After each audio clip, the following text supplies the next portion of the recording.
Benar. Di kelas berapa?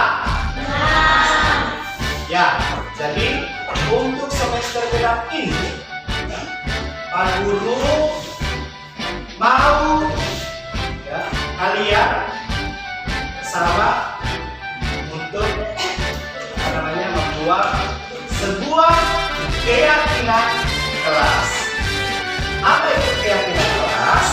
Keyakinan kelas itu adalah sesuatu atau hal yang harus kamu buat atau kamu lakukan ya, yang bernilai positif atau bernilai baik.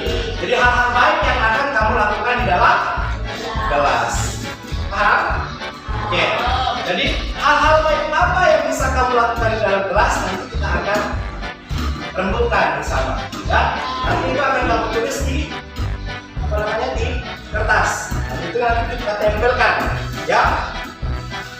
Dan kamu membaca hal baik apa yang bisa kamu lakukan di dalam kelas. Ya. Semisalnya tidak bisa datang. Nanti masih ada hal-hal baik yang perlu kamu tulis. Dan itu nanti akan kita buat sebuah keyakinan. Oke, bisa? Bisa. Oke, jadi Bu, ini di sini ada kertas. Nanti keyakinan kelas yang sudah kalian pikirkan, yang sudah kalian ini yang saya mau tulis. Ini nanti kalian tuliskan di dalam. Kalian tuliskan ya. Oke, dipadukan ya, kalian ya.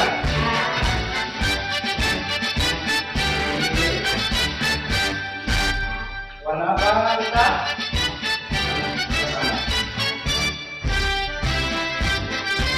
Oke, ini semua warna ungu.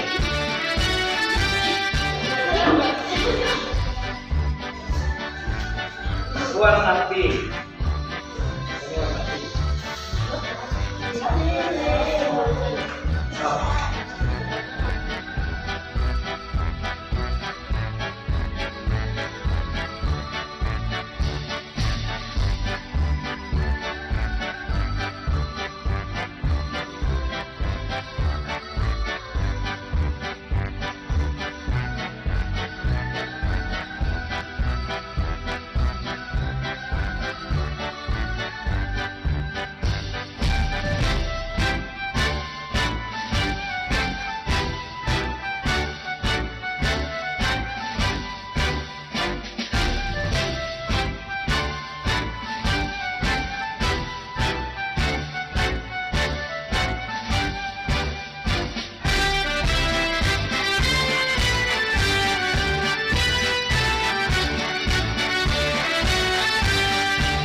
Keyakinan kelas ini nanti akan kita tempelkan di papan tulis. Jadi di sini Pak Guru akan tulis tentang keyakinan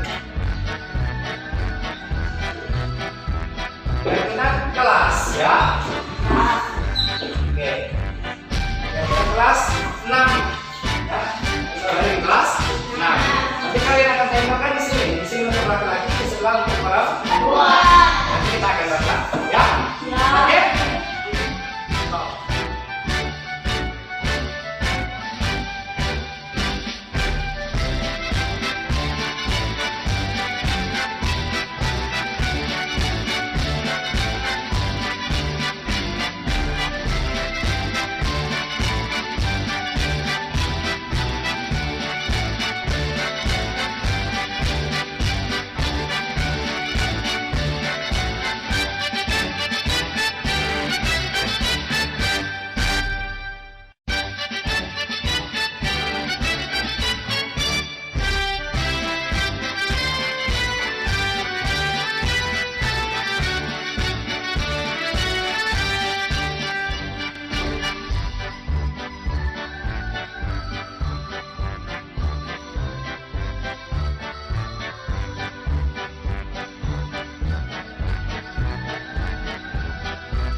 ini kalian sudah menempelkan hasil keyakinan kelas atau hal-hal baik yang kalian buat tentang keyakinan kelas, ya.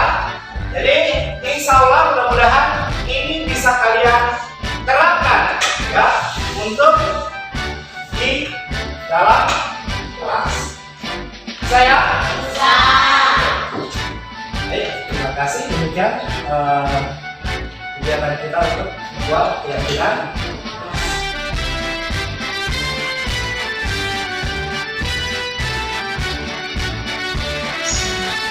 Assalamualaikum warahmatullahi wabarakatuh. Waalaikumsalam warahmatullahi wabarakatuh. Ya, baik, terima kasih atas kesempatan yang diberikan kepada saya. Pak Ibu sudah memberikan kesempatan untuk melaksanakan aksi nyata dalam program Guru Penggerak. Ini merupakan salah satu tugas yang harus kami laksanakan, ya, sebagai guru penggerak, adalah melaksanakan aksi nyata. Salah satunya adalah melaksanakan diseminasi atau sosialisasi satu modul. Ini modul tentang 1.4, yakni budaya. Untuk menyingkat waktu, Bapak Ibu, bisa kita mulai, ya. Nah, ini sosialisasi budaya positif.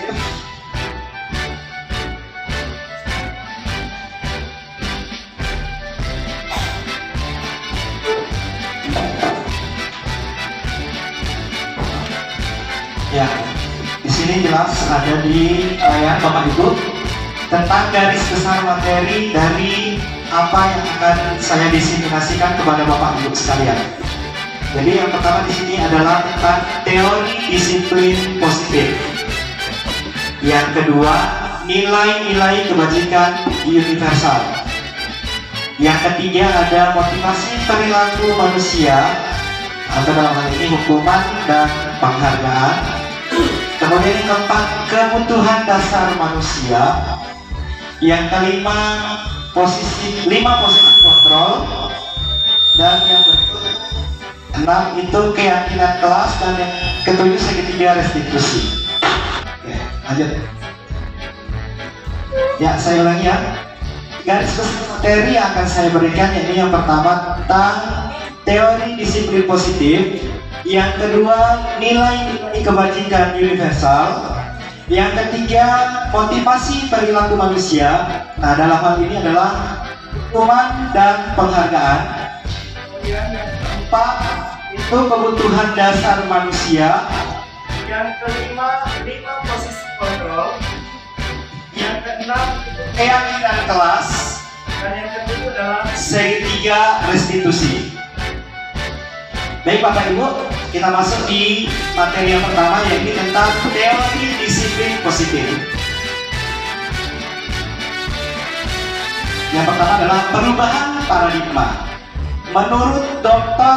William Glasser, dalam kontrol teori meluruskan beberapa miskonsepsi tentang makna kontrol sendiri.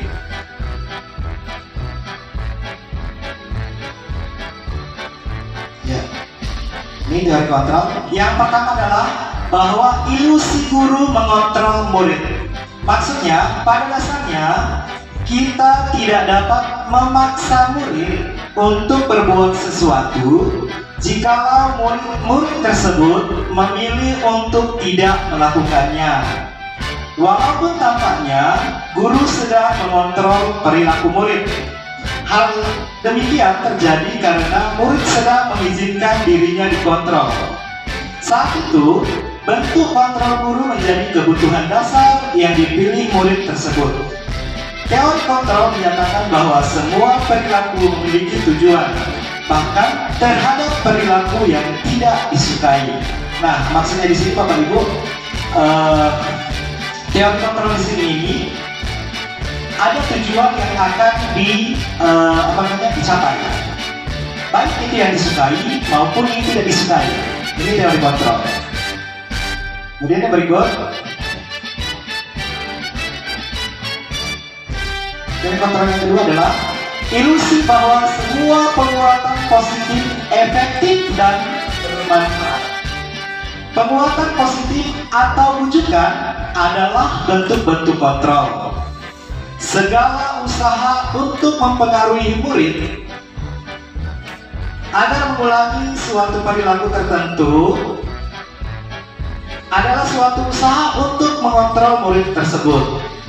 Dalam jangka waktu tertentu, kemungkinan murid tersebut akan menyadarinya dan mencoba untuk menolak bujukan kita, atau bisa jadi murid tersebut menjadi tergantung pada pendapat sang guru untuk berusaha. Jadi di dalam kelas itu Bapak Ibu, ketika kita mengontrol siswa, ya, siswa itu akan tergantung kita sebagai guru, atau siswa itu dia akan berpikir akan memberontak kalau itu tidak sesuai dengan apa yang dia mau. Seperti itu Bapak Ibu. Kemudian yang ketiga, teori kontrol yang ketiga adalah ilusi bahwa kritik dan membuat orang merasa bersalah dapat menguatkan karakter. Menggunakan kritik dan rasa bersalah untuk mengontrol murid menuju pada identitas gagal. Mereka belajar untuk merasa buruk tentang diri mereka. Mereka mengembangkan dialog diri yang negatif.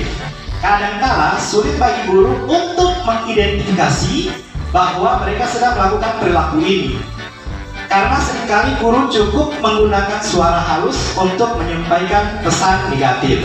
Nah Bapak Ibu, di dalam kelas biasanya ini ada beberapa guru, bahkan mungkin sebagian besar guru itu sering menggunakan teori kontrol ini.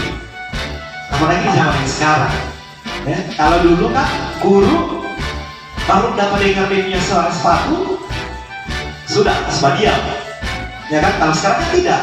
Nah, karena ada hukum, sekarang kan ada hukum yang mengikat kita ketika kita memukul atau menyakiti secara fisik, itu akan ada hukum. Nah, makanya kita sekarang lebih menggunakan teori kontrol ini. Kita menggunakan kekerasan atau menghukum mereka secara verbal dengan dengan ucapan seperti itu. Contohnya, bagaimana kamu ini, kata-kata seperti itu Bapak Ibu. Jadi membuat si anak ini merasa bersalah, itu maksudnya. Kemudian yang berikut, teori kontrol yang berikut adalah ilusi bahwa orang dewasa memiliki hak untuk memaksa. Banyak orang dewasa yang percaya bahwa mereka memiliki tanggung jawab untuk membuat murid-murid berbuat hal-hal tertentu. Apapun yang dilakukan dapat diterima selama ada sebuah kemajuan berdasarkan sebuah pengukuran kinerja. Pada saat itu pula, orang dewasa akan menyadari bahwa perilaku memaksa tidak akan efektif untuk jangka waktu panjang dan sebuah hubungan permusuhan akan terbentuk. Nah, Bapak Ibu, jadi di dalam kelas itu biasakan kita selalu menekan, ya, jangan datang terlambat. Nah, kalau datang terlambat, apa dia? Datang terlambat, di depan kelas. Ya, seperti itu kan Bapak Ibu, yang biasa kita lakukan di dalam kelas. Nah, jadi kita terlalu memaksa apa yang menjadi kita kepada anak, karena kita merasa bahwa kita dewasa, kita yang paling berkuasa di kelas itu. Itu Bapak Ibu. Oke, yang berikut Bapak Ibu, sebelum kita masuk ke mana disiplin, Bapak Ibu, saya ada sebuah kegiatan untuk Bapak Ibu, ya. Jadi ini kegiatannya bisa secara berdua orang, ya. Mungkin Ibu Normala bisa dengan Ibu ya, mungkin Ibu Pengawas mungkin bisa dengan Ibu Ran, dan teman-teman yang lain, Bapak Ibu yang lain. Di sini kan ada berdua, ya, Bapak Ibu ada berdua. Jadi yang satu orang genggam tangan, digenggam tangannya. Kemudian yang temannya yang di sebelah berusaha untuk membuka genggaman itu, ya. Tapi Bapak Ibu, sebelum Bapak Ibu melaksanakan itu, jadi yang menggenggam ini, ibarat kata yang dia genggam ini adalah barang berharganya, barang paling berharganya, ya. Suri kepala yang paling berharga dan genggam ini. Ini teori yang kedua, Pak. Iya, ya. Jadi bagaimana Bapak Ibu bisa menggenggam barang yang berharga ini? Atau menurut Bapak Ibu mungkin kalau barang ini bisa dibagi, ya nanti kita lihat bagaimana kondisinya. Apakah teman Bapak Ibu yang di sebelah bisa membuka genggaman temannya ini? Ya, saya kasih waktu 30 detik Bapak Ibu, nanti bisa gantian. Siapa yang bisa membuka, siapa yang tetap tertutup. Oh, ditunjukkan. Oke, mungkin bisa sekarang ya Bapak Ibu ya. Mungkin bisa dari Ibu pengawas dengan Ibu Rani dulu.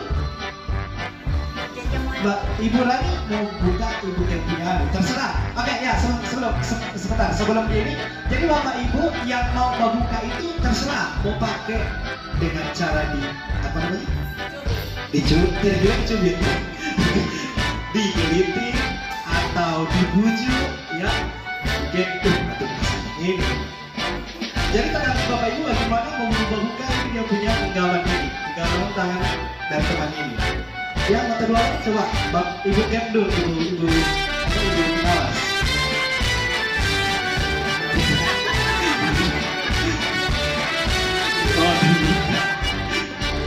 Mungkin Ibu Rama dengan Ibu Masra bisa. Jadi mau lihat siapa yang tetap tahan, tetap tertutup, tidak terbuka. Oh, sudah bilang.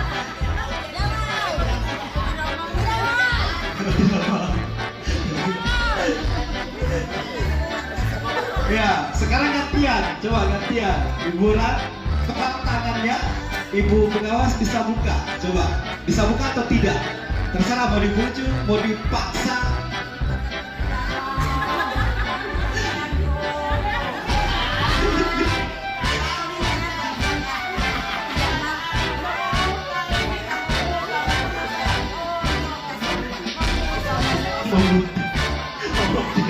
Oke, tetap ya. Oke, sekarang yang gantian Ibu Rama dengan Ibu Masra. Coba, tadi siapa yang mengaku? Oh, Mbak Yanti.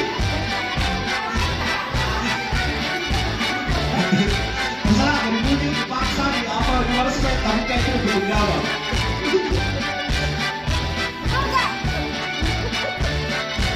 Tetap tertutup ya. Oke. Jadi Bapak Ibu, di sini kita akan mempelajari tentang itu teori kontrol, ya Bapak Ibu.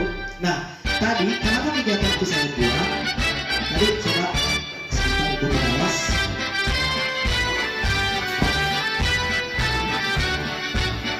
Ya Ibu, tadi masalah kondisi melaksanakan kegiatan itu Ibu terbuka atau tertutup?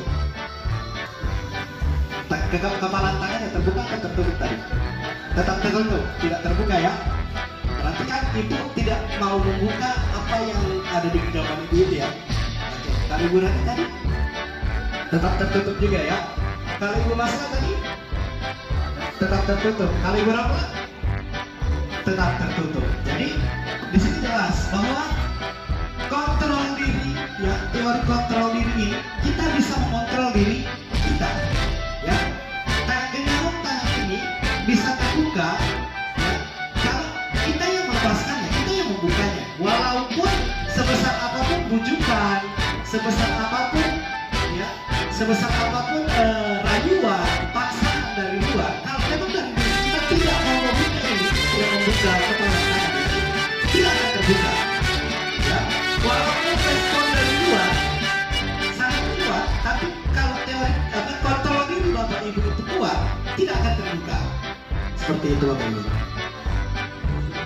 Oke, kita masuk ke makna disiplin. Disiplin diri membuat orang menggali potensinya menuju sebuah tujuan apa yang dihargai.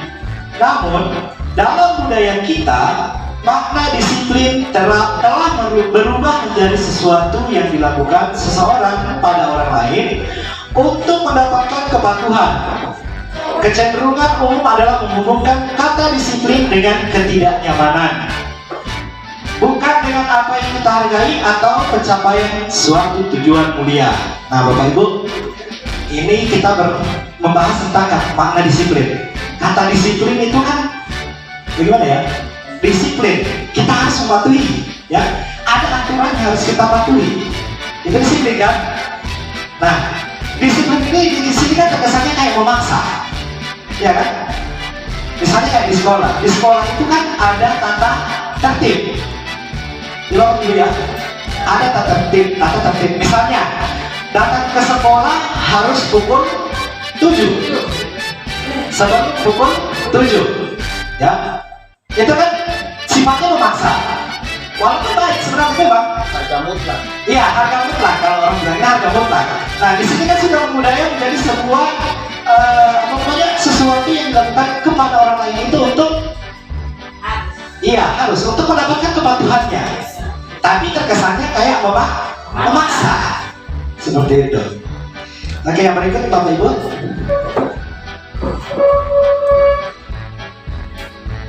Nih, perubahan paradigma stimulus respon teori kontrol. Bisakah kita mengontrol seseorang? Ya, di sini stimulus respon. Kita mencoba mengubah orang agar berpandangan sama dengan kita. Macam kasus tadi Bang Ibu Rani dengan Ibu pengawas, ya. Dia so kita tetap tidak terbuka, ya. Ibu Rani meminta buka. Nah, ini respon yang diberikan Ibu Rani kepada Ibu pengawas. Nah, di teori kontrol kita berusaha memahami pandangan orang lain tentang dunia, ya. Tidak harus membantu beban kita, tetapi mau begini. Di sini kan ada pertentangan antara dua orang punya pendapat seperti itu. Kemudian perilaku buruk dilihat sebagai suatu kesalahan. Nah, misalnya ada sesuatu yang terlambat, salah, ya, salah. Kenapa salah? Datang terlambat, tidak patuh dengan tata tertib. Tetapi kalau di teori kontrol, semua perilaku memiliki tujuan.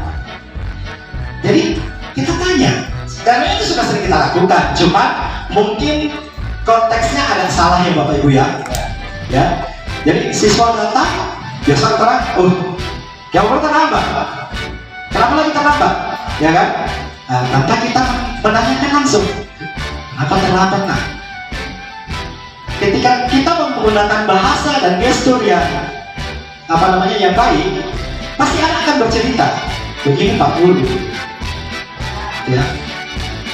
Nanti akan saya perlihatkan di video segitiga diskusi. Ada videonya. Saya buat videonya tentang menanggapi anak-anak yang berbuat kesalahan. Kemudian yang berikut, orang lain bisa mengontrol saya. Nah, ini macam tadi kasusnya tadi kan yang mengulapkan tangan. Ternyata Ibu Ran dengan Ibu pengawas sama-sama bisa mengontrol dirinya. Dia tidak bisa, Ibu pengawas tidak bisa dikontrol oleh Ibu Ran. Ibu Ran juga ternyata tidak bisa dikontrol oleh Ibu pengawas.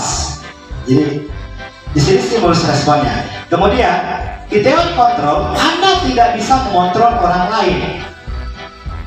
Kenapa? Karena memang kontrol diri itu ada pada diri kita sendiri, bukan diri orang lain. Seperti itu Bapak Ibu. Kemudian berikut, pemaksaan ada pada saat bujukan gagal. Nah, ini yang sering kita lakukan di dalam kelas, bahkan di sekolah. Jadi saat kita membujuk anak, misalnya, Dek, atau Nak, rambutnya besok digunting ya. Biasanya kan ini kan tentang tata tertib, bagaimana anak ini menjadi seorang anak yang rapi, ya. Atau Dek, pakaiannya dimasukkan ke dalam. Nah, ternyata itu kan berlangsung secara terus menerus, ya. Misalnya rambutnya ternyata hari ini tidak digunting, minggu depan dilihat ternyata tetap masih gondrong. Nah, disitulah kita sudah memaksa anak gunting. Kasih pulang, istilahnya kalau orang Gorontalo bilang kasih pulang-pulang bomo, ya. Di sini kan jadi stimulus responnya sudah diperingati tetapi tidak diindahkan, seperti itu. Nah, Kalau di teori kontrol, kolaborasi dan konsensus menciptakan pilihan-pilihan baru. Jadi seharusnya kita tanya sama si anak ini, kenapa tidak mau bergunting? Kenapa tidak mau menggunting rambutnya? Biasanya kan seperti itu. Karena ada yang memang orang tuanya tidak mau anaknya digunting. Biasanya ada. Iya. Iya. Kan banyak kejadian-kejadian semacam yang ini kan? Iya.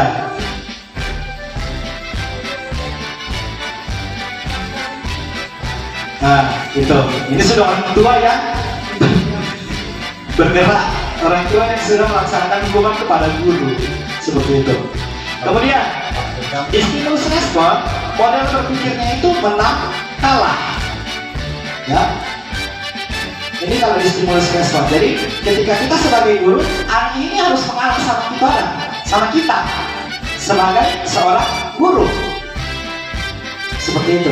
Nah, kalau di teori kontrol, model berpikirnya menang-menang. Ya.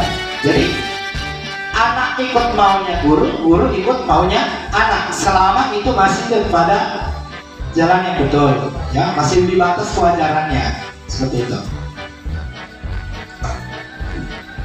Oke, yang berikut Bapak Ibu adalah nilai-nilai kebajikan universal.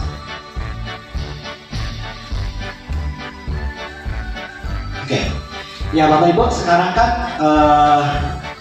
kita sudah sudah diminta bahkan ya, atau mungkin sudah disosialisasikan tentang kurikulum merdeka, ya Bapak Ibu ya. Nah, kurikulum merdeka ini salah satu di dalam kurikulum merdeka itu kan ada yang namanya profil pelajar Pancasila. Nah, di profil pelajar Pancasila ini merupakan salah satu nilai kebajikan, ya. Di sini ada yang pertama, beriman, bertakwa kepada Tuhan Yang Maha Esa, dan berakhlak mulia. Jadi ini salah satu nilai kebajikan yang ada di profil pelajar Pancasila Bapak Ibu. Kemudian mandiri. Yang ketiga, bernalar kritis. Kemudian berkebinekaan global, bergotong royong, dan kreatif. Jadi ini nilai-nilai kebajikan pada profil pelajar Pancasila ini yang ingin ditanamkan kepada peserta didik melalui kurikulum merdeka, Bapak Ibu ya. Kemudian yang berikut, ketiga adalah motivasi perilaku manusia. Dalam hal ini adalah hukuman dan penghargaan. Ya, ini yang perlu Bapak Ibu ya. Nah, di sini ada sebuah pertanyaan Bapak Ibu. Ada 32 pertanyaan, bukan sebuah, 30 pertanyaan. Yang pertama, hukuman dapat mendisiplinkan anak. Karena saya tanya Bapak Ibu dulu, apa Bapak Ibu setuju dengan ini? Apakah Anda setuju dengan pernyataan ini? Yang pertama, hukuman dapat mendisiplinkan anak. Setuju atau tidak? Tidak setuju ya? Kenapa? Alasannya kenapa Bapak Ibu? Oke, tidak selamanya kita memberikan hukuman kepada anak. Ya, betul Bapak Ibu ya. Ini dapat.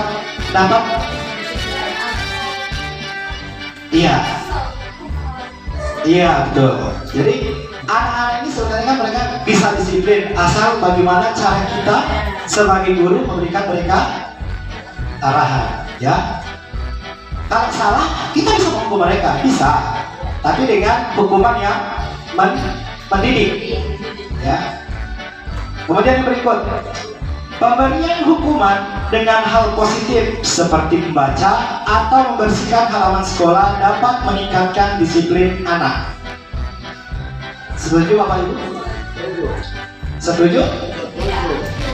Ada yang tidak, ada yang setuju. Ya. Membaca atau membersihkan halaman sekolah. Iya.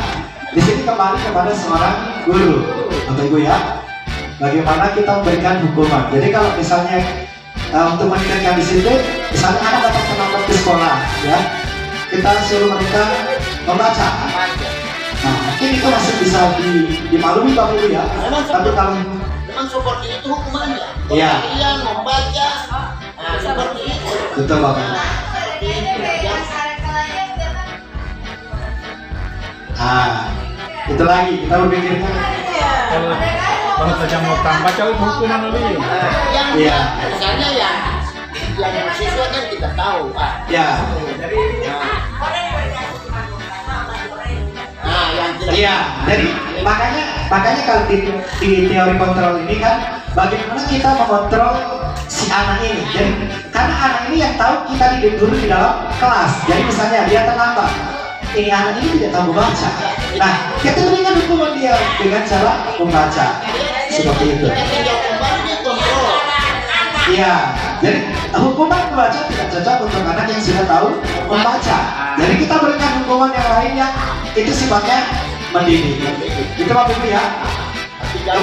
Tapi jangan memukul. Iya, Tapi hindari memukul. iya betul. Jadi sekarang tidak ada kontak fisik lagi Bapak Ibu ya. Di kurikulum Merdeka itu sekarang sudah tidak ada lagi yang namanya kontak fisik. Iya. Bapak Ibu ya. Kemudian yang ketiga adalah memberi penghargaan dapat meningkatkan disiplin anak. Bapak Ibu setuju? Memberi penghargaan. Jadi penghargaan ini misalnya, Oke. iya, ujian. Setuju. Setuju? Setuju. Setuju. Tapi, Kita nanti dengan uang, dengan apa? iya. Apa saja boleh. Oke. Tapi ada kalanya Bapak Ibu, ada siswa yang ketika kita puji, dia melaksanakan Makan pun. iya apa yang kita minta atau kita berikan sama dia, yang kita harus laksanakan sama dia. Tapi kadang-kadang ketika kita tidak puji, misalnya kayak Pak Marwan, ya, iya akan terbiasa kita puji. Tapi ketika kita tidak memujinya, ya sudah, dia tidak melakukan, gitu ya. Nah, jadi Bapak Ibu nanti kondisi di dalam kelas Bapak Ibu bisa perhatikan. Karena iya dikembalikan dulu karena Bapak Ibu yang tahu. Tetapi maksudnya di sini adalah bagaimana cara guru ya, cara kita sebagai seorang guru untuk mendidik anak itu. Mungkin Bapak Ibu ya.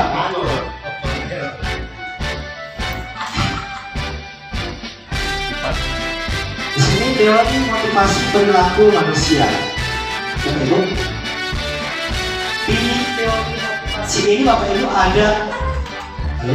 Di teori motivasi ini Bapak Ibu ada dua teori ada dua motivasi yang sering kita kita berikan kepada siswa. Yang pertama adalah motivasi eksternal dan ada motivasi internal.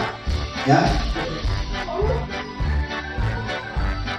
Nah Bapak Ibu ini yang ketiga ini sebenarnya motivasi internal, cuma ada kesalahan pengetikan. Ya.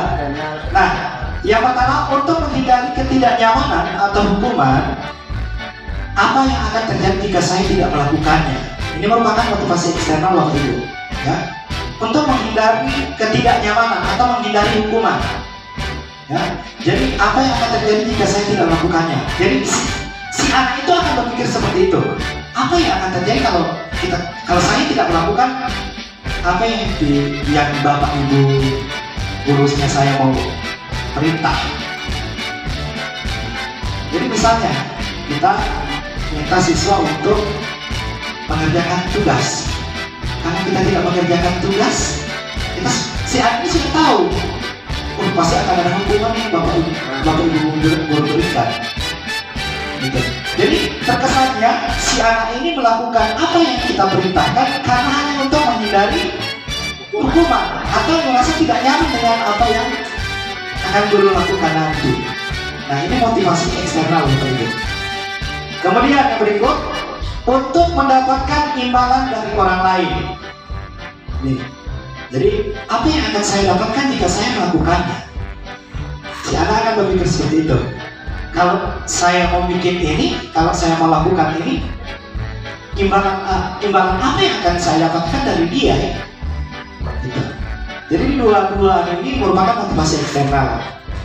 Nah, kemudian yang berikut, untuk mendapatkan imbalan dari orang lain, apa yang akan saya dapatkan jika saya melakukannya? Sama. Ya? Sama. Oh, sama ya. Berarti ada salah pengetikan di situ Bapak Ibu ya. Sebenarnya ini bukan artinya. Oke, kita lanjut berikut Bapak Ibu ya.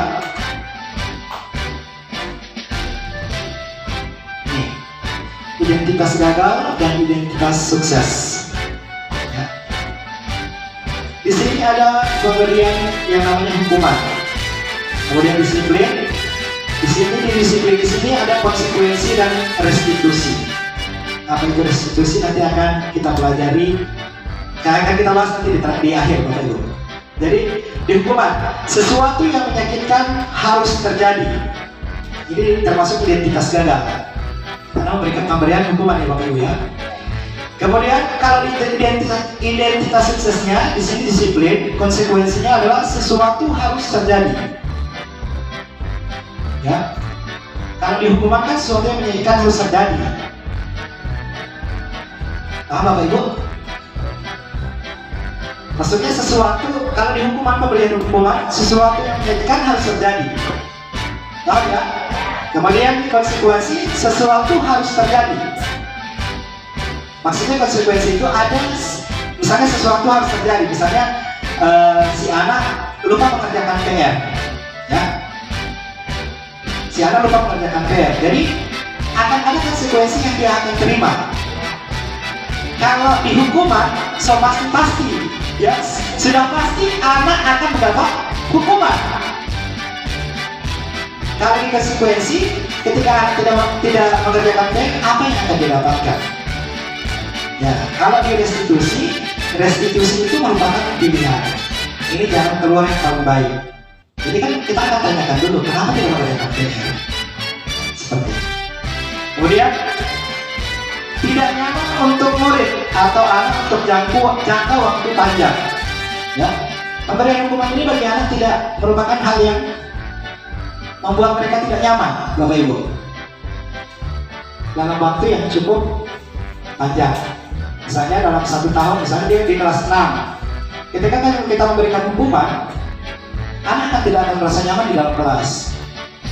Sedangkan yang kita tidak biasa memberikan hukuman, anak itu ada kalanya dalam 1 bulan itu bisa sampai 1 minggu dia tidak masuk kelas dengan alasan sakit. Ya, padahal kita tidak memberikan hukuman. Apalagi kalau kita memberikan hukuman, bisa-bisa 1 bulan itu anak bisa tidak masuk kelas. Karena mereka merasa tidak nyaman dengan hukuman itu. Kemudian di konsekuensi tidak nyaman untuk murid, untuk anak dalam jangka waktu yang pendek. Maksudnya di sini konsekuensi di sini, ya misalnya yaitu dalam proses pembelajaran.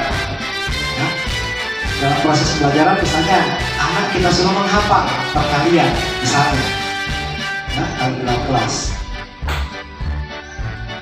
Ketika kita anak ini tidak dapat menghafal perkalian, ya, kita kan sudah buat kesepakatan dengan anak-anak. Kalau tidak dapat menghafal perkalian, apa yang harus kamu lakukan? Misalnya mungkin berdiri, ya, atau tidak bisa pulang, tidak bisa kembali ke rumah, ya kan? Kemudian di restitusi, menguatkan untuk murid atau anak dalam jangka waktu yang panjang. Jadi di sini ya kita kembalikan lagi, bagaimana cara kita untuk ya mengontrol si anak ini agar dia bisa menghafal perkalian. Kemudian korban mendapatkan keadilan. Nah, ini yang sering kita guru-guru lakukan di dalam kelas. Tidak mau cari tahu dulu siapa yang benar, siapa yang salah. Hanya melihat misalnya Pak Marwan dengan Pak Herman berkelahi. Ya. Karena tahu si Pak Marwan ini anaknya baik dan si Pak Herman ini anaknya bandel, kita sudah tahu, oh Pak Herman korupsi, Pak Herman lagi ini, sudah kita pukul. Padahal kalau kita tidak terusin ternyata ya yang duluan memukul Pak Herman atau Pak Marwan karena ini merasa dia tidak terima, dipukul, akhirnya berkelahi seperti itu. Nih, jadi korban mendapatkan keadilan. Korban pada tanda kutip yang disini Bapak Ibu ya. Kemudian di sini korban bisa diabaikan di konsekuensi. Maksudnya di konsekuensi korban diabaikan ini biasa kalau di dalam kelas, ya, Bapak Ibu, misalnya anak ada yang mencontek. Kita melihat saat mereka mengerjakan tugas, kita lihat ini anak yang contek. Cuman karena kita lihat dia orangnya diam atau mungkin menurut kita oh ini anak pintar, cuma mungkin kurang belajar bagian sudahlah kita biarkan. Gitu ya. Kemudian di sini murid atau anak mendapatkan penguatan. Jadi ketika anak kalau di restitusi ketika anak berbuat salah, korban mendapatkan ganti, maaf, korban mendapatkan ganti. Jadi kalau di restitusi ketika anak memiliki masalah atau mendapatkan masalah, ya kita cari jalan keluarnya. Kita bersama si anak ini cari jalan keluarnya. Kenapa sebenarnya? Ya, kita mengganti mereka dengan restitusi tadi itu. Kita cari pangkal permasalahan ini yang mana. Nanti setelah kita dapat pangkal permasalahannya, kita cari apa solusinya seperti itu. Kemudian kalau identitas gagal, hukuman murid atau anak akan tersakiti. Jelas ya Bapak Ibu ya? Di hukuman, murid atau anak akan tersakiti, baik secara fisik maupun secara verbal. Ya, kan di hukuman itu kan bukan hanya tentang fisik kan Bapak Ibu ya, melalui perkataan juga. Kemudian kalau di konsekuensi, murid atau anak dibuat tidak nyaman. Jadi ketika anak bersalah, di konsekuensinya anak dibuat tidak nyaman. Jadi karena ada konsekuensi, akan ada sesuatu yang akan dia terima. Kalau di hukuman, jelas, sudah jelas, ya, sudah jelas ada yang dia terima. Kalau di konsekuensi itu, ketika dia melakukan sebuah kesalahan, apa yang mau diterima ini nanti apa? Nah kalau di restitusi, nah murid atau anak mendapatkan penguatan. Jadi ya itu macam yang saya bilang tadi, ketika dia mendapatkan ganti tadi, yang saya jelaskan tadi. Jadi si anak ini akan kita cari apa permasalahannya. Kemudian setelah dapat akar masalahnya, kita selesaikan dengan cara mencari solusi secara bersama-sama si anak. Jadi kita tanya maunya anak ini apa? Ya, kita kuatkan kontrol diri kita kepada si anak. Itu maksudnya Bapak Ibu ya. Kemudian identitas gagal untuk hukuman, perilaku pasif agresif meningkat. Ya, ini jelas. Jadi kita sebagai guru ketika anak bersalah pasti agresif. Dipukul lah, diberikan hukuman lah, di inilah. Nah kalau di konsekuensi, penguatan hanya bertahan dalam jangka waktu pendek. Jadi ketika anak melakukan sebuah kesalahan, ya kita cuma bilang seperti itu, jangan diulangi. Kalau mau diulangi, mendapat apa? Biasa begitu kan? Awas, biasa begitu. Awas lagi mau bikin kan? Itu ini konsekuensi. Kemudian kalau di restitusi itu masalah terpecahkan. Jadi ketika anak mendapatkan masalah, perilakunya harus kita pecahkan. Jadi Bapak Ibu yang berikut, kebutuhan dasar manusia.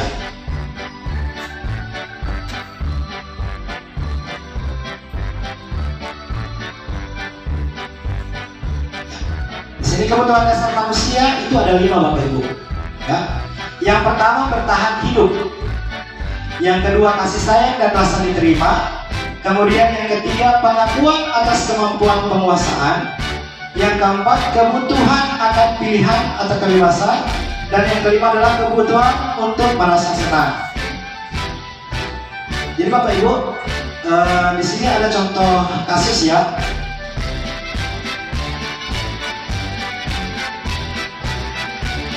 Tentang 5 kebutuhan dasar manusia. Ada contoh kasus misalnya di dalam kelas itu si Doni dia merampas merampas makanan milik temannya. Jadi saya akan jelaskan tentang 5 kebutuhan dasar manusia. Nah di sini untuk kebutuhan bertahan hidup, Doni ketika ditanya oleh Ibu Ambar mengapa dia mencuri makanan, merampas makanan temannya, karena di sini Doni menjawab karena dia lapar dan orang tuanya tidak membawakannya bekal makan siang. Maka kebutuhan dasar yang sedang berusaha dipenuhi oleh Doni adalah kebutuhan untuk bertahan hidup. Ini jadi maksud dari ini, kebutuhan bertahan hidup, kebutuhan dasar manusia bertahan hidup. Jadi dengan kasus seperti itu, jadi si Doni merampas makanan temannya karena dia tidak dibekali oleh orang tuanya ketika datang ke sekolah. Karena sudah kelaparan. Iya, makanya dia kelaparan. Kemudian berikut yang kedua, Sudah kelaparan kasih bisa sayang dan rasa diterimanya orang. Bapak Ibu ya. Ini dalam kasus Doni tadi, apabila Doni menjawab bahwa alasannya mengambil bekal temannya karena dia merasa senang temannya jadi memperhatikan dia. Jadi dengan dia merampas makanan itu, dengan dia merampas makanan teman itu, teman-teman memperhatikan dia. Nah, ketika temannya melakukan tindakannya itu pada gurunya dan gurunya memberitahu orang tuanya sehingga orang tuanya jadi memperhatikan dia, maka kebutuhan dasar yang sedang dipenuhi Doni adalah kebutuhan akan kasih sayang dan rasa diterima. Mungkin di rumahnya kurang diperhatikan Bapak Ibu ya, makanya dia melakukan hal seperti itu. Oh, merampas dulu makanan, teman punya makanan ini mau dirampas dulu. Siapa tahu nanti teman-teman lapor sama ibu gurunya lapor ke orang tuanya. Nah, nanti di sini mungkin orang tuanya akan perhatikan dia. Anak mungkin berpikir seperti itu. Si Doni ini mungkin berpikir seperti itu. Nah, di sini jadi kebutuhan dasar yang ingin dipenuhi si Doni ini adalah kasih sayang dan rasa diterima. Kemudian berikut kebutuhan dasar tentang penguasaan. Jadi dalam kasus Doni tadi dia merampas makanan. Kalau si Doni ini menjawab dia merasa hebat karena temannya jadi takut dengan dia dan menuruti keinginannya. Maka sebetulnya Doni sedang berusaha memenuhi kebutuhan dasarnya akan kekuasaan. Nah, ini kan anak-anak sering kita lihat di kelas Bapak Ibu ya. Iya banyak. Betul. Jadi kita melihat anak-anak itu yang sering mengintimidasi temannya karena ingin memperlihatkan ini loh saya. Ya, bahkan dengan kekuasaan itu dia bisa menindas teman-temannya. Mungkin dia meminta uang temannya, meminta makanan temannya. Jadi karena dia merasa dia berkuasa di kelas itu. Bapak aja. Begitu ya? Ya. Bapak aja. Iya, bapak aja kalau istilah orang Gorontalo bilang bapak aja. Kemudian berikut dalam kasus tadi, dalam kasus tadi ya Bapak Ibu ya, kalau dia menjawab bahwa dia merasa bosan dengan bekal makanannya, bekal makanan yang dibawakan ibunya dari rumah, karena ibunya selalu membawakan bekal yang sama. Oleh karena itu dia ingin mencoba makanan teman-temannya yang beraneka ragam. Maka Doni sedang berusaha memenuhi kebutuhannya akan kebebasan. Nah, mungkin di sini si Doni ini bosan dengan bekal makanan yang dibuat ibunya. Mungkin tiap hari diberikan nasi telur, telur. Nah, mungkin dia lihat makanan temannya, oh ada ikan ayam, ada daging ayam, ada ikan goreng. Nah, mungkin dia, ya, mungkin ada tahu goreng, tempe goreng. Dia merasa, mungkin ini makanan enak, karena dia sudah bosan dengan makanan yang dibuat oleh ibunya. Jadi makanya dia merampas makanan temannya. Jadi dia ingin merasa bebas dengan makanan yang ingin dia makan. Seperti itu. Iya. Ya, itu nah makanya bagaimana kita guru untuk menanamkan itu kepada anak. Harus bersyukur dengan makanan yang sudah dibuat. Ya, baik itu makanan itu setiap hari harus kita makan dengan makanan yang menu yang sama. Kemudian yang berikut masih tetap dengan kasus yang sama Bapak Ibu. Kalau si Doni menjawab bahwa ia melakukannya karena iseng saja dan ia menikmati ekspresi wajah teman-temannya yang kesal karena diambil makanannya, dan menurut dia ekspresi teman-temannya itu lucu, maka berarti Doni sedang berusaha memenuhi kebutuhannya akan kesenangan. Nah, biasanya ada anak seperti itu. Sepalan. Ya. Biasanya anak seperti itu Bapak Ibu ya, jahil sama temannya. anak dia mau jadi teman dia mau apa, anaknya si temannya dia dididik dengan itu. Dia membuat ribut dalam kelas Bapak Ibu, karena si anak ini ingin merasa senang, ya. Padahal dia tidak tahu apa yang dia buat itu apa namanya mengganggu temannya. Seperti itu. Oke Bapak Ibu, kita lanjut ya.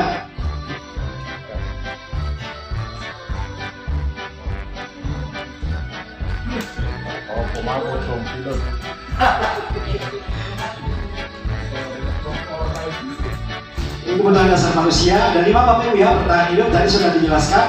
Kasih sayang dan rasa diterima, pengakuan atas kemampuan, kebutuhan akan pilihan, dan kebutuhan akan merasa senang.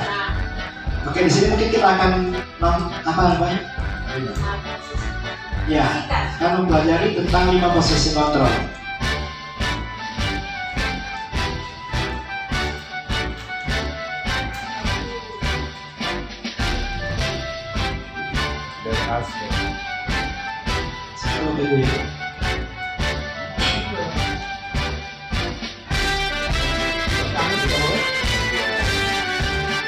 Ya. 5 posisi kontrol. Jadi yang pertama adalah penghukum. Yang tadi sudah kita pelajari di awal di awal tadi. Penghukum, pembuat rasa bersalah, teman, pemantau, dan manajer. Oke, untuk lebih jelas Bapak Ibu, untuk memahami tentang 5 posisi kontrol ini, saya akan naikkan sebuah video Bapak Ibu, dan Bapak Ibu mungkin bisa untuk menyimaknya sebentar ya Bapak Ibu ya. Tidak lama, hanya 12 menit. Lama sekali Pak. Ya. Pengalaman ini. Halo, selamat siang.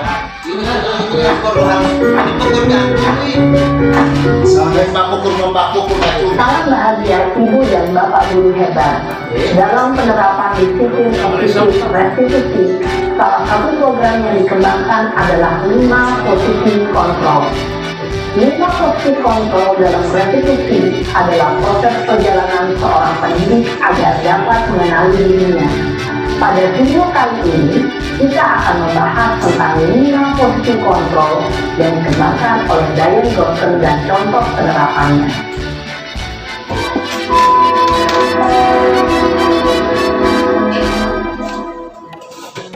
5 posisi kontrol itu adalah 1.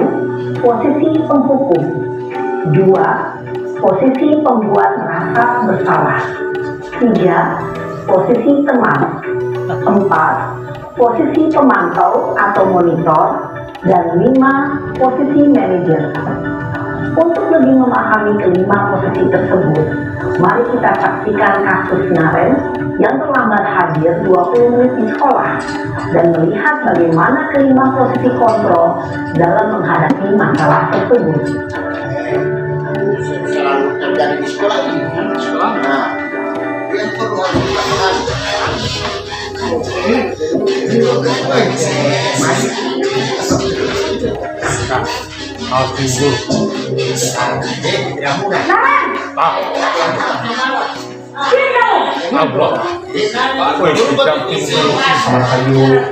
Terlalu terlambat.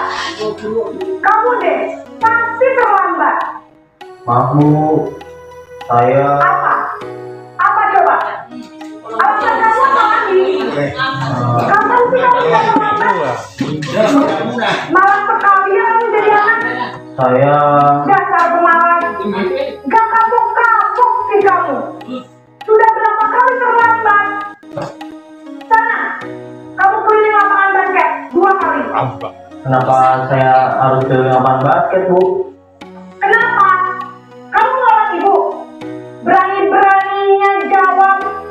Sudah terlambat, masih berani jawab pula. Sekarang, keliling lapangan basket 5 kali sekalian. Biar kapok. Pergi sana ke lapangan basket. Rasa Ima tidak ada ibu guru tuh. Posisi penghukum biasanya berbicara dengan nada tinggi, menghardik, menunjuk-nunjuk, menyakiti, dan menyindir. Hukuman bisa berupa fisik maupun psikis. mau ciki pinggang lagi. Ibu dan bapak guru hebat. Dampak yang terjadi pada murid ketika guru berada pada posisi penghukum adalah murid cenderung akan memberontak, bahkan menyimpan dendam. Pak jalan tidak tahu dia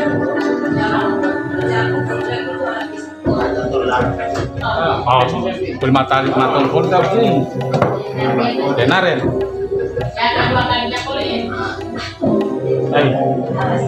Naren! Denaren. Apa Ibu? Naren! Kamu kenapa terlambat lagi, nak?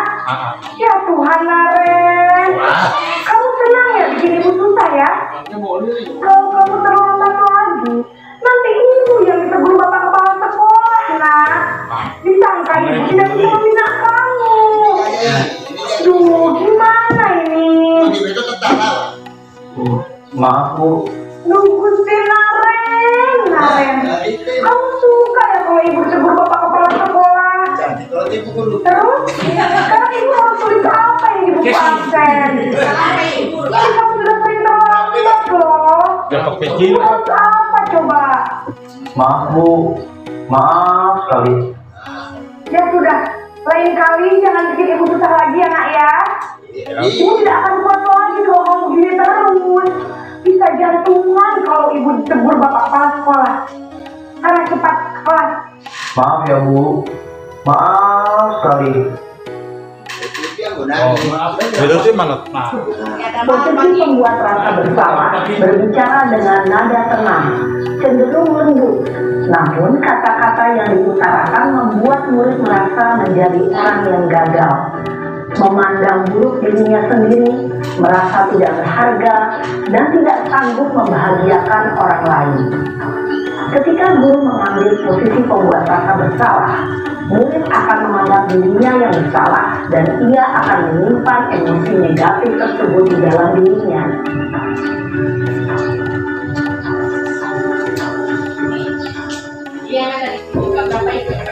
ini bos kali. Mulai sah.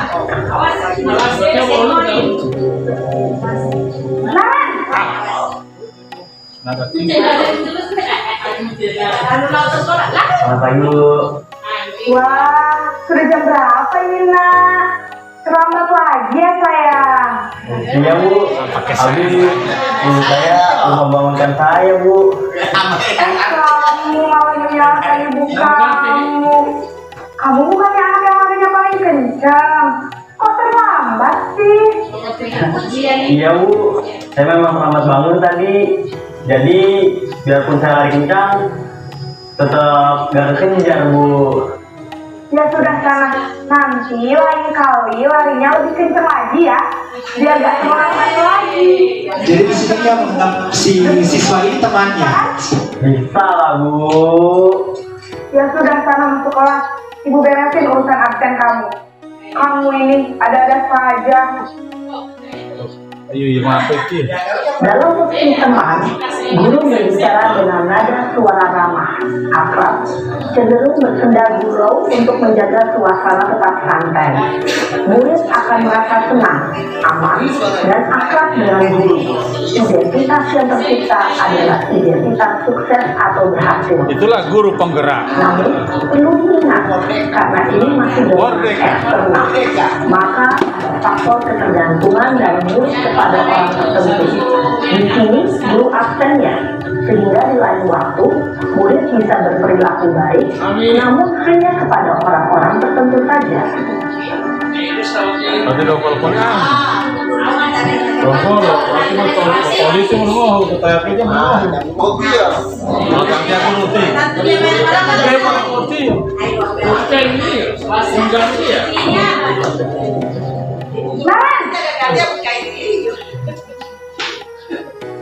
Mau tinggi di sini itu Selamat tenang. pagi Bu. Naren, apa peraturan sekolah kita tentang jam berapa kita harus masuk sekolah, nak? Kita harus di sekolah jam 7, Bu. Iya betul, sekarang sudah jam 7.20. Naren sudah tahu konsekuensinya jika terlambat hadir. Paham, Bu. Saya harus tinggal kelas pas jam istirahat selama 20 menit. Iya benar, konsekuensinya demikian. Jadi nanti jam 9.30 pas istirahat, kamu harus tinggal di kelas, kerjakan tugas tambahan untuk ketertinggalan kamu, ya. Baik, Bu. Ini jam terlambat, Bu. Posisi pemantau mengandalkan penghitungan atau data untuk mengontrol murid. Guru mengarahkan murid berdasarkan peraturan dan konsekuensi. Seorang pemantau menunjukkan bahasa tubuh dan ekspresi wajah yang datar dan cenderung formal.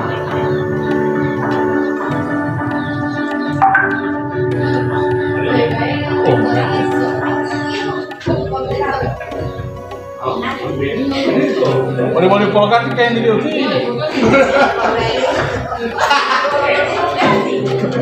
Udah di sini nih. Allah. Kopi boleh itu emang kalah. Selamat pagi, Bu. Selamat pagi, Naren. Maaf, Bu. Saya terlambat. Iya, sekolah masuknya jam 7, sekarang sudah jam 7.20. Jadi sekarang bagaimana ini, Naren? Maaf, Bu. Saya lupa alarm saya semalam. Baiklah, menurut kamu, keyakinan sekolah yang mana yang perlu kamu tingkatkan? Menghargai diri sendiri dan orang lain mungkin ya, Bu. Setuju. Jadi, apakah Naren meyakini prinsip saling menghormati tersebut? Iya, Bu. Saya meyakininya. Apakah Naren bersedia memperbaiki masalah keterlambatan ini? Bersedia, Bu. Bagaimana kamu akan memperbaiki masalah keterlambatan ini? Saya akan coba untuk tidak lupa menyetel alarm saya, Bu. Baik, kalau Naren lupa menyetel alarm di rumah, ada orang yang kira-kira bisa bantu mengingatkan tidak? Ada, Bu.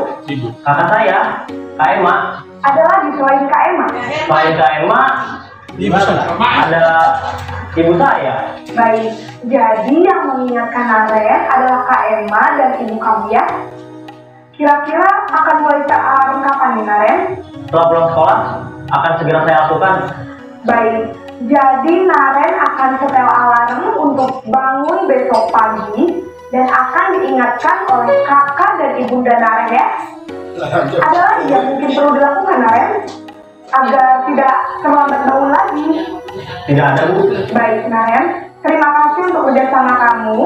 Sekarang kamu perlu kembali ke kelas untuk belajar. Baik, Bu. Terima kasih. Posisi manajer adalah posisi kontrol yang disarankan untuk membimbing murid memiliki sikap disiplin yang positif, yaitu murid yang mandiri, bertanggung jawab, dan dapat memecahkan masalah. Tujuan dari posisi ini adalah agar murid dapat berefleksi atas tindakannya. Guru akan dengan tulus memberikan pertanyaan-pertanyaan bermakna, sehingga membuat murid dapat belajar dari kesalahannya dan mencari sebuah solusi untuk menyelesaikannya. Ibu dan bapak guru hebat, setelah mengamati adegan kelima posisi kontrol tadi, kira-kira posisi mana yang paling ideal? Posisi mana yang dapat menunjang motivasi intrinsik murid? Ya, tentu posisi manajer. Posisi ini memang posisi ideal yang ingin dituju setiap pendidik. Pada posisi inilah, guru dapat menerapkan disiplin positif yang berpihak pada murid, yang memerdekakan murid. Perjalanan seorang pendidik tentunya tidak mudah untuk sampai pada posisi seorang manajer. Namun, tujuan kita pasti, yaitu menciptakan murid-murid yang mandiri, merdeka, dan bertanggung jawab. Semoga penggambaran 5 posisi kontrol yang telah diperlihatkan ini dapat menjadi ajang refleksi bagi kita semua, agar dapat terus mengasah dan menerapkan disiplin positif yang memerdekakan murid. Mari terus berlatih dan bersemangat. Selamat menerapkan. Nih, jadi waktu ya. Jelas video. Sangat jelas. Ya, 5 posisi kontrol tadi Bapak Ibu ya. Nah, sekarang saya meminta Bapak Ibu ya untuk menuliskan posisi Bapak Ibu dalam kelas itu posisi mana sekarang? Apakah sebagai penghukum? Apakah sebagai pembuat merasa bersalah? Apakah sebagai posisi sebagai teman? Atau manajer? Oh iya. Ya. Ya, bisa dituliskan, Bu. Ya. Oke. Saya beri waktu 2 menit atau 1 menit lah, ya. Ada kertas belakang, Bu.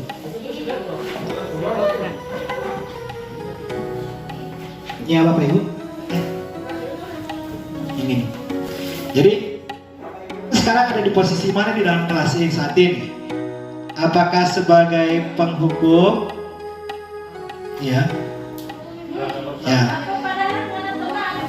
Ya. Bapak Ibu kan tahu kondisi sekarang. Bapak Ibu itu kan Bapak Ibu yang tahu. Saya ini sekarang maksudnya di mana? Apakah sebagai seorang penghukum? Ya. Apakah sebagai pembuat rasa bersalah? Ya. Boleh ditulis nama Bapak Ibu. Sebagai, atau tidak usah tulis nama, cuma dibacakan saja. Bagaimana? Kita sharing ya, maksudnya di sini kita berusaha untuk, ya sudahlah kita jujur begitu loh. Ya, saya pun baru ini tahu, oh ternyata di dalam kelas itu ada yang seperti ini. Karena selama ini saya ya kalau bukan penghukum, ya pembuat rasa bersalah. Kalau bukan pembuat rasa bersalah, ya sebagai teman, itu saja. Tidak ada yang pemantau atau apalagi manajer. Ini ya. Karena seharusnya seharusnya disarankan adalah sebagai manajer. Ada guru yang pendiam selama-lamanya. Iya, itu lagi. Tidak tahu dia penghukum. Kalau mau berbuat apapun dia pengurus dia. Saja. Itu. Oke, Bapak Ibu. Atau tidak usah gini, kita sharing saja Bapak Ibu ya. Mungkin Ibu Hera bisa mungkin posisi kontrol diri mana Ibu? Saya sementara posisi kontrol ini masih berputar di penghukum, pembuat rasa bersalah, tapi kadang-kadang bisa juga jadi teman. Cuma masih bermain di 3 ini.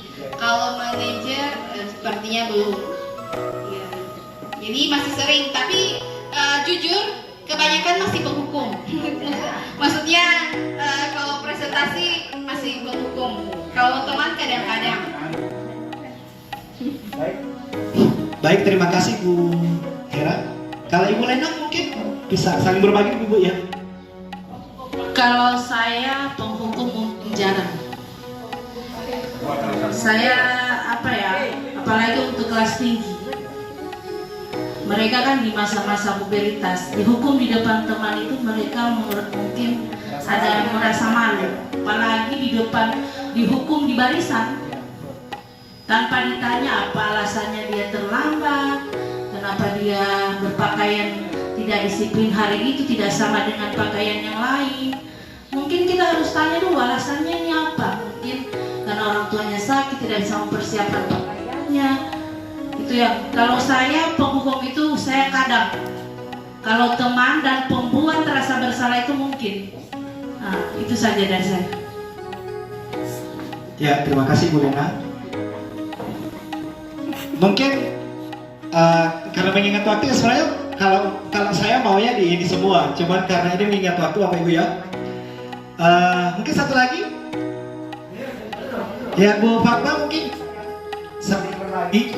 Mungkin Ibu Fatma di dalam kelas itu posisi kontrol yang mana Ibu? Sebagai apa?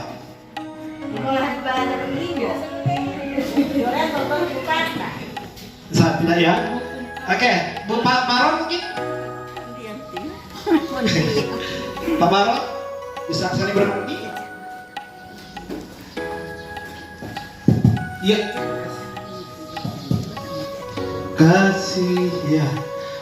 Saya ke teman dan manajer karena anak-anak itu pasti saya nggak teman. karena umur mereka memang sudah seperti Ibu Renang bilang tadi, sudah masuk masa-masa pubertas. Di manajer itu saya sering kali, pasti seakan-akan kita buat kesepakatan. Habis misalnya buat satu kesalahan, cara memperbaikinya bagaimana, penyebabnya seperti apa, itu biasanya saya buat kesepakatan sehingga bisa mencapai satu solusi. Sesuai mungkin masuk di restitusi tadi. Ya, terima kasih. Ya, baik. Terima kasih Pak Marwan. Ininya. Oke, kita lanjut Bapak Ibu ya.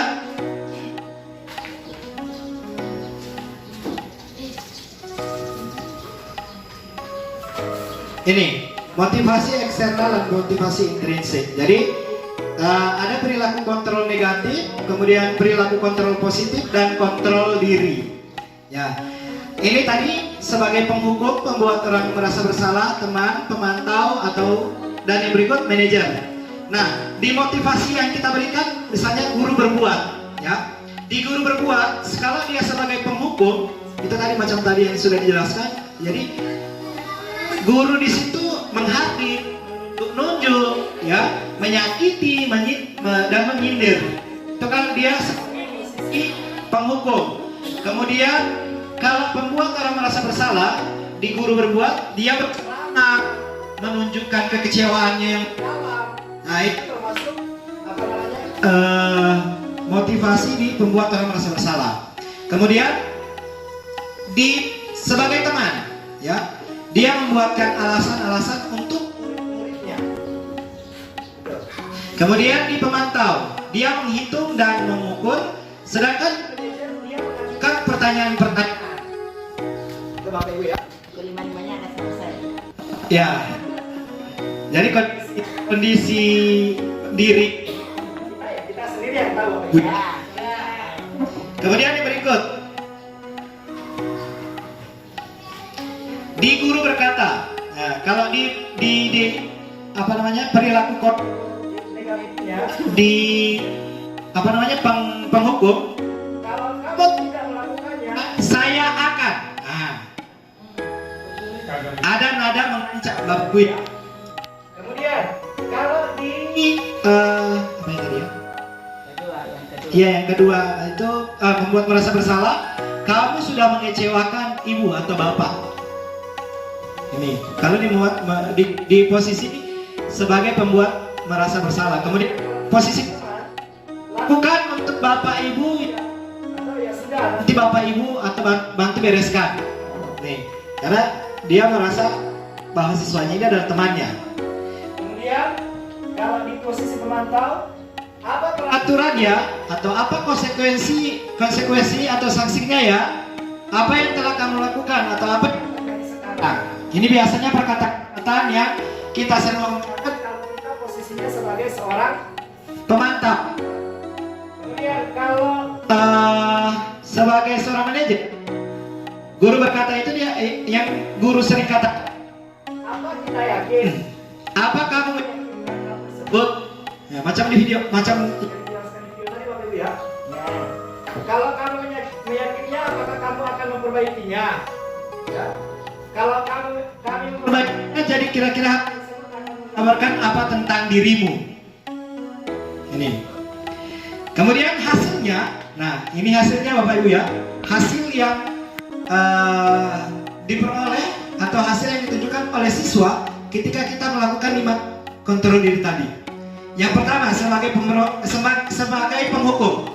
Di sini anak akan memberontak, menjadi pendendam, kemudian dia akan menyalahkan orang lain. Ini kalau ketika kita menerapkan posisi kontrol sebagai penghukum. Kemudian kalau di posisi merasa bersalah, dia akan menyembunyikan, menyangkal atau berbohong. Nih, kalau kita menerapkan posisi kontrol sebagai pembuat merasa bersalah.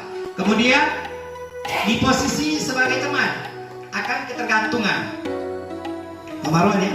Jadi mungkin ketika Pak Marwan ketika anak ini akan membuat sebuah kesalahan, dia akan tergantung atau merasa ketergantungan kepada Pak Marwan. Dengan anak ini membela untuk mendapat pembelaan dari Pak Marwan. Kemudian sebagai posisi pemantau, bila diawasi. Nih.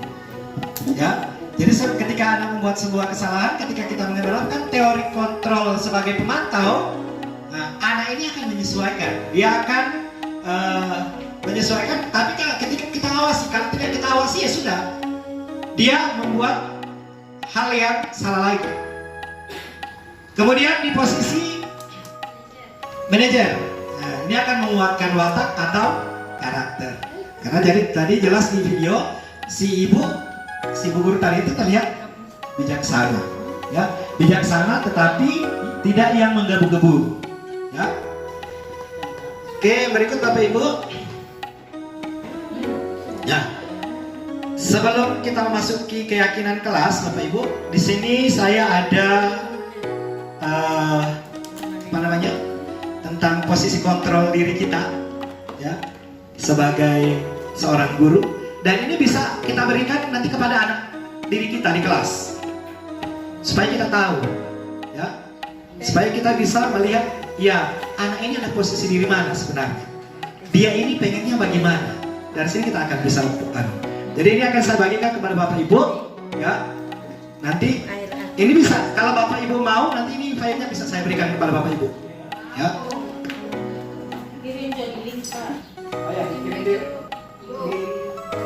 Oke, nanti dikirim di link saya Bapak Ibu ya. Ya, oke. Kalau begitu kita lanjut Bapak Ibu ya.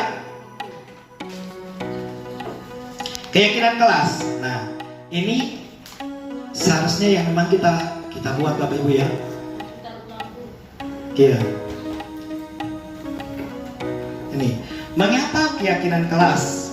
Mengapa tidak peraturan kelas saja? Ya. Oke. Keyakinan itu berasal dari kata yakin yang memiliki beberapa arti. Di antaranya ini percaya, bersungguh-sungguh, dan pasti. Keyakinan memiliki makna sesuatu yang dapat dipercaya dan pastinya dilakukan dengan bersungguh-sungguh.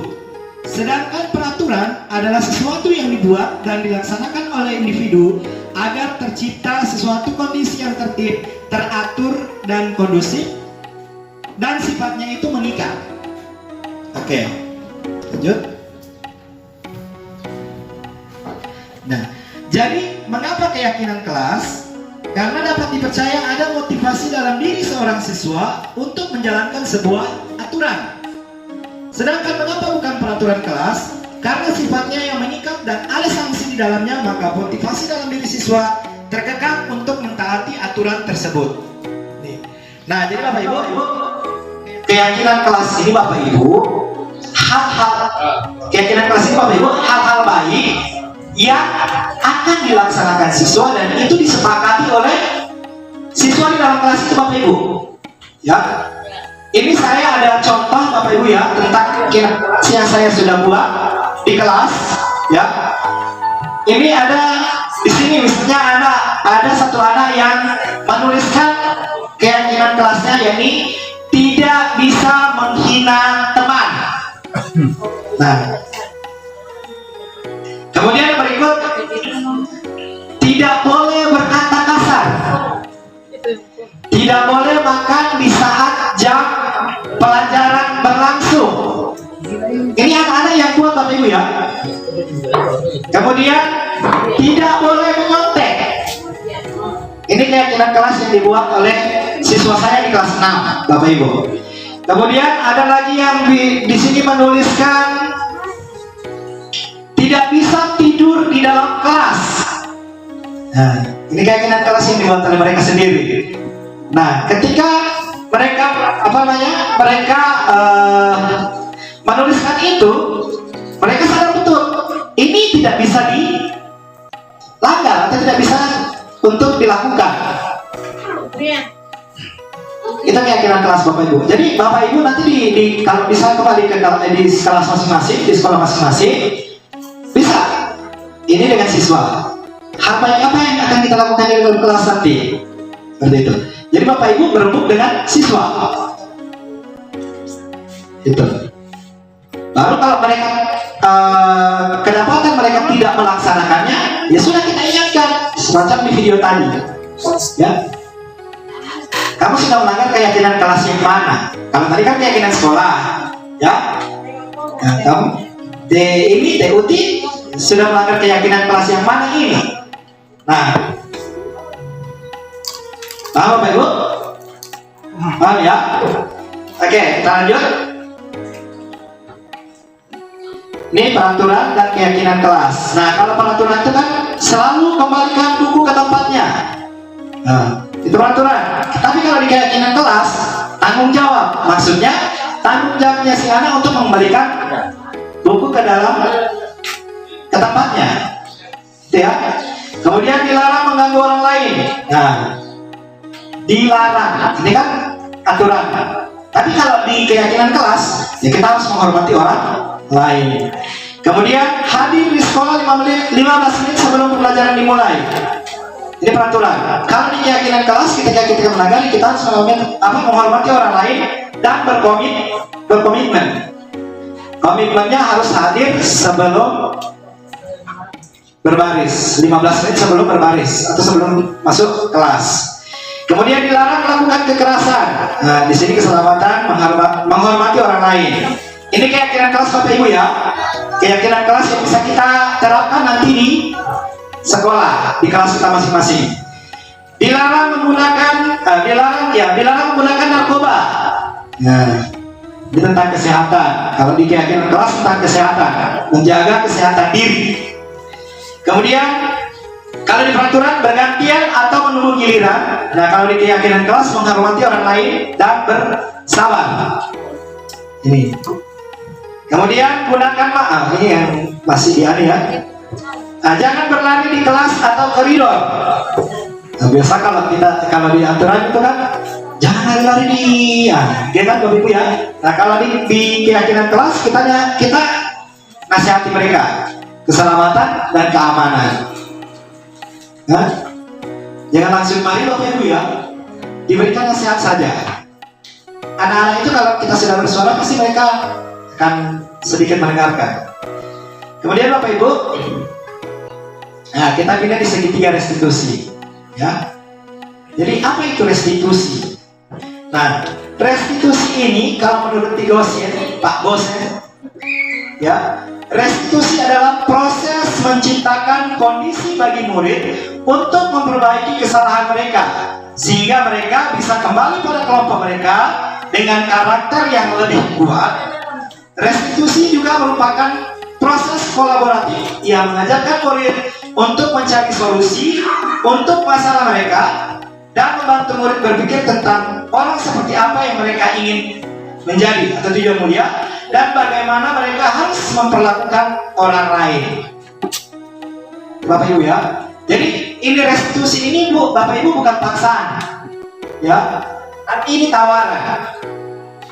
Tawaran kepada si anak. Ya.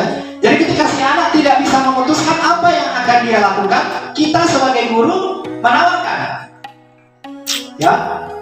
Kalau tadi di video tadi kan si anak dia sudah bisa berpikir apa yang harus dia lakukan. Nah, kalau kita di SD kan biasa anak-anak belum terlalu paham ya Bapak Ibu ya. Ya toh? Nanti kalau buat lagi apa yang Tuh mau bikin, apa yang Tuh mau anu, biasanya kan gitu kan Bapak Ibu ya. Anak pasti diam. Nah, kita yang harus memberikan penawaran kepada anak.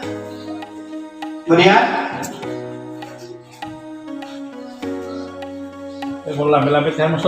ya, ini 9 ciri-ciri restitusi Bapak Ibu ya.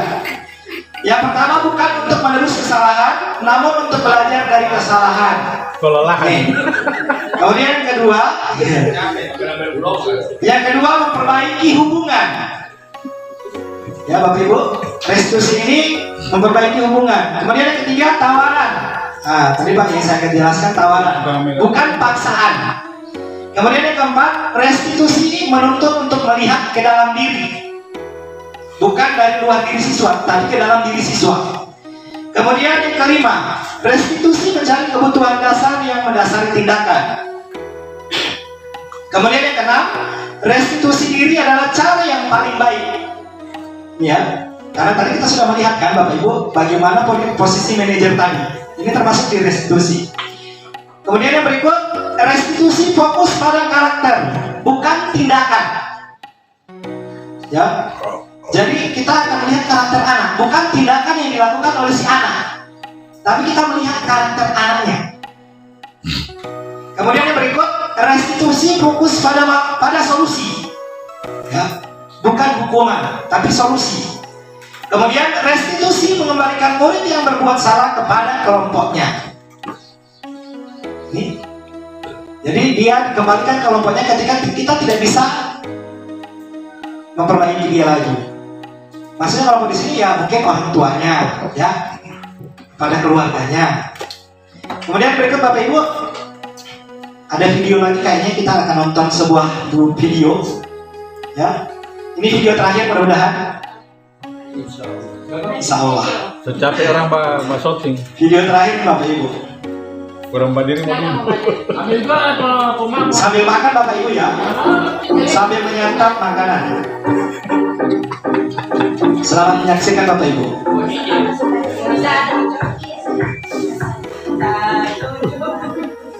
Satu jojo.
besok. Ya, kenapa tadi datang terlambat? Maaf, tadi saya terlambat. Iya, tapi kenapa terlambat? Apa bintang tidur terlalu malam tadi malam? Sudah Pak, sebenarnya tadi saya sudah bangun tapi kenapa bintang? setelah saya mandi dan berganti pakaian, tiba-tiba ibu meminta untuk mengantarkan kue ke warung Pak. Saya minta kalau ada jadwal untuk mengantarkan kue. Membantu orang tua itu penting ya Bintang ya. Dan itu sudah merupakan kewajiban kita sebagai anak. Tapi untuk datang ke sekolah tepat waktu itu juga penting. Iya Pak, maaf saya salah. Nah Bintang, apakah yang Bintang lakukan tadi yaitu datang terlambat ke sekolah sudah sesuai dengan keinginan kelas yang kita pernah buat? Ya Pak. Oke, baik. Apakah kamu bersedia untuk memperbaikinya? Iya Pak, saya berjanji tidak akan mengulanginya lagi. Nah, berjanji tidak mengulanginya itu lagi baik ya Naya. Ya. Tapi apa yang akan kamu lakukan untuk memperbaiki kesalahan kenapa tadi? Saya akan membangun lebih awal agar bisa membantu ibu mengantarkan kue ke warung jadi awal pulang Pak. Kapan kita akan melaksanakan? Insya Allah besok Pak. Allah, maka selalu ya Bintang ya.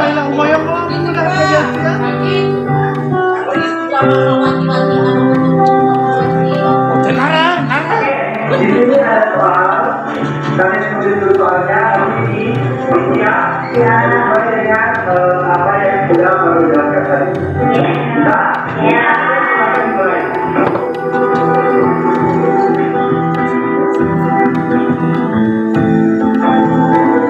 Guru saya juga lebih panas dalam. Masa di rumah dulu, bingali.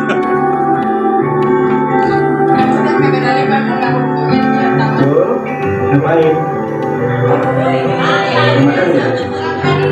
Terima kasih ya. Dulu makan minum nanti dulu ketemu Pak Guru ya. Dulu tahu tidak kenapa dulu Pak Guru pada sini? Iya Pak. Kenapa? Saya makan saat jam pelajaran berlangsung Pak. Oke. Menurut dulu, apakah makan saat jam pelajaran berlangsung itu perbuatan benar atau salah? Salah Pak. Ya. Sebenarnya makan itu adalah kebutuhan kita manusia, ya.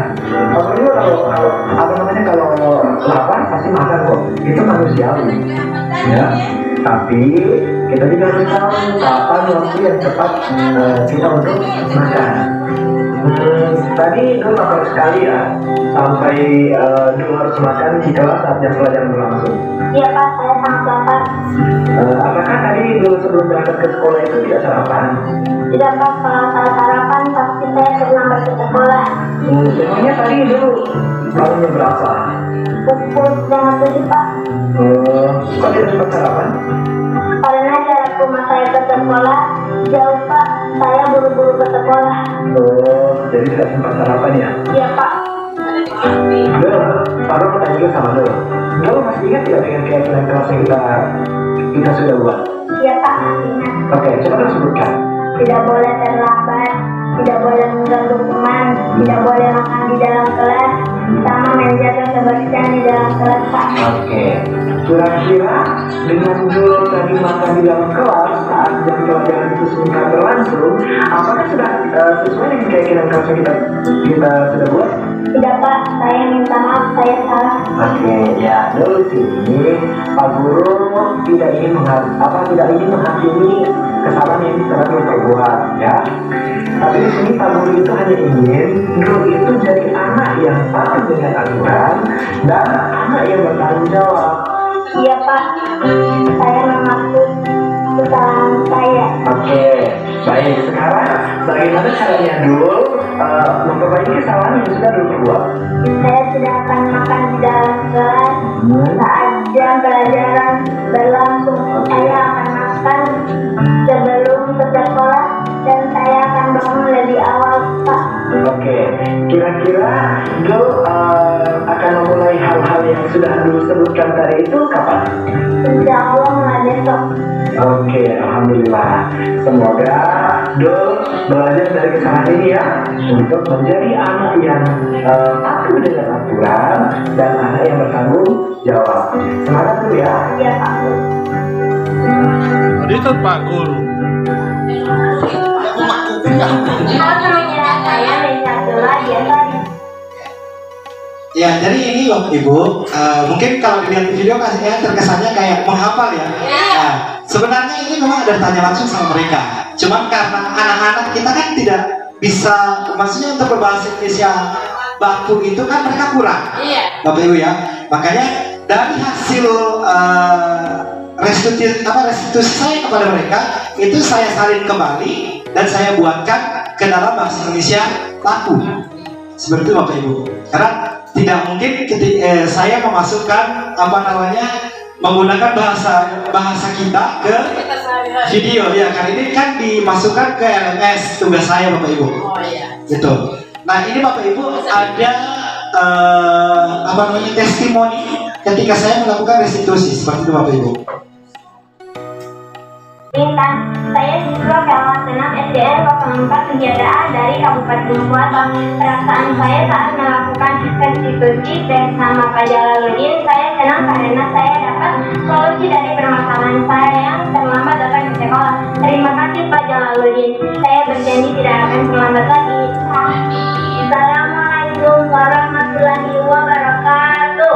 Perkenalkan, nama saya Abdurrahman Jati Puto, biasa dipanggil Dul, siswa kelas 6 SDN 4 Kegiatan. Perasaan saya setelah melakukan restitusi bersama Bapak Jalaluddin Bajaran, saya sangat senang karena saya tidak dimarahi saat melakukan kesalahan. Saya dibantu untuk mencari solusi atas kesalahan saya. Terima kasih Pak Jalan. Terima kasih, salam guru penggerak. Thank you very much. Itu Bapak Ibu ya. Jadi Segitiga restitusi itu Bapak Ibu ada, ya tadi kan sudah dijelaskan tentang restitusi itu kan itu tawaran Bapak Ibu ya, bukan paksaan kita seperti itu. Kemudian tadi di awal video tadi jelas di situ ada validasi masalah dulu. Ya, kita cari tahu dulu, kita gali dulu, ya apa masalahnya si anak ini terlambat sampai dia terlambat, Bapak Ibu. Kemudian setelah kita validasi, kita cari dia punya, dapat dia punya masalah, kita mulai menanyakan apa yang harus mereka lakukan, menanyakan keyakinan, Bapak Ibu ya. Jadi kalau mereka belum bisa mengatakan keyakinannya atau memperbaiki kesalahannya, kita validasi kembali, kita tarik kembali lagi, kita cari lagi akar permasalahannya apa, di mana. Seperti itu Bapak Ibu. Bapak Ibu ya, baik. Mungkin ini terakhir Bapak Ibu ya. Di slide berikut, ya sudah selesai Bu Lena. Ini ya. Sudah menonton. Jadi Bapak Ibu, demikian diseminasi saya tentang sosialisasi budaya positif, Bapak Ibu. Jadi saya harap ini bisa diterima dan mungkin syukur kalau bisa diterapkan di sekolah Bapak Ibu masing-masing. Ya, karena tujuan kita sebagai menjadi seorang guru adalah ingin menciptakan anak-anak generasi penerus bangsa. Ya, yang berkarakter Bapak Ibu ya, jelas yang berkarakter, karena kita tahu bersama guru yang dicintai sekarang sudah jauh berbeda dengan karakter anak-anak zaman kita dulu. Demikian Bapak Ibu, terima kasih atas segala perhatiannya. Wabillahi taufiq wal hidayah. Wassalamualaikum warahmatullahi wabarakatuh.